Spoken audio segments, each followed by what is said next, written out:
സംഭവിക്കുന്ന എല്ലാം വെറുതെ ആയിട്ടാണ്, കല്ല് വെച്ച് നുണയാട്ടോ, തെളിവില്ലാതെ മെയിനായിട്ടുള്ള പ്രതിനെ പിടിച്ചിട്ടില്ല കേട്ടോ.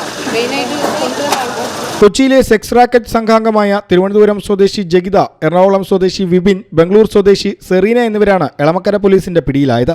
തട്ടിക്കൊണ്ടുപോകൽ, ബലാത്സംഗം എന്നീ വകുപ്പുകൾ ചുമത്തിയാണ് പ്രതികൾക്കെതിരെ കേസെടുത്തത്. 12 വയസ്സിൽ ബംഗ്ലാദേശിൽ നിന്നും ഇന്ത്യയിലെത്തിയ പെൺകുട്ടിയെ തട്ടിക്കൊണ്ടുപോയി ഇന്ത്യയിലെ വിവിധ സ്ഥലങ്ങളിൽ എത്തിച്ച് ബലാത്സംഗം ചെയ്യുകയായിരുന്നു. കഴിഞ്ഞ മാസമാണ് സെറീനയ്ക്ക് ബംഗളൂരുവിൽ വെച്ച് കുട്ടിയെ കൈമാറിയത്. പിന്നീട് കേരളത്തിലെത്തിച്ച പെൺകുട്ടിയെ 20-ലധികം ആളുകൾ പീഡിപ്പിക്കുകയായിരുന്നു. പ്രതിയായ വിപിന്റെ വനിതാ സുഹൃത്ത് നൽകിയ പരാതിയിൽ പോലീസ് നടത്തിയ അന്വേഷണത്തിലാണ് സംഘം പിടിയിലായത്. താൻ പെൺകുട്ടിക്ക് സംരക്ഷണം ഒരുക്കുകയായിരുന്നുവെന്നും വിപിൻ കുട്ടിയെ വിവാഹം കഴിക്കാൻ വന്നതാണെന്നും മുഖ്യപ്രതി ഷാമിനെ പോലീസ് പിടികൂടിയിട്ടില്ലെന്നും ജഗിത പറഞ്ഞു.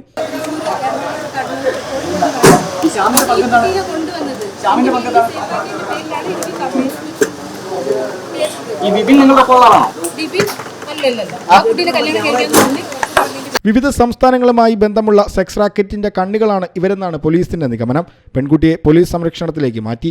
കൂടുതൽ പേർക്ക് കേസിൽ പങ്കുണ്ടോ എന്ന് പോലീസ് അന്വേഷിക്കുന്നുണ്ട്. മീഡിയ 1 കൊച്ചി.